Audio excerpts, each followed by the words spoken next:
أعوذ بالله من الشيطان الرجيم بسم الله الرحمن الرحيم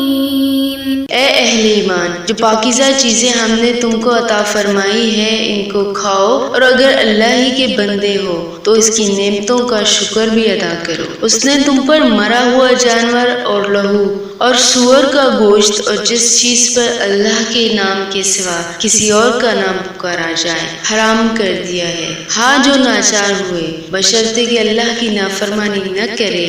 اور حد ضرورت سے باہر نہ نکل جائے، اس پر کچھ گناہ نہیں، بے شک اللہ بخشنے والا اور رحم کرنے والا ہے۔ جو لوگ اللہ کی کتاب سے ان آیتوں اور ہدایتوں کو جو اس نے نازل فرمائی ہے چھپاتے اور ان کے بدلے تھوڑی سی قیمت حاصل کرتے ہیں اور اپنے پیٹوں میں محض آگ بھرتے ہیں، ایسے لوگوں سے اللہ قیامت کے دن نہ کلام کرے گا اور نہ ان کو گناہوں سے پاک کرے گا، اور ان کے لیے دکھ دینے والا عذاب ہے۔ یہ وہ لوگ ہیں جنہوں نے ہدایت چھوڑ کر گمراہی اور بخشش چھوڑ کر عذاب خریدا۔ یہ آتش جہنم کی کیسے برداشت کرنے والے ہیں، یہ اس لیے کہ اللہ نے کتاب سچائی کے ساتھ نازل فرمائی، اور جن لوگوں نے اس کتاب میں اختلاف کیا وہ ضد میں آ کر نیکی سے دور ہو گئے ہیں۔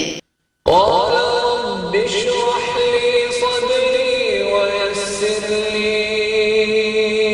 أمري واحلل عقدة من لساني يفقهوا قولي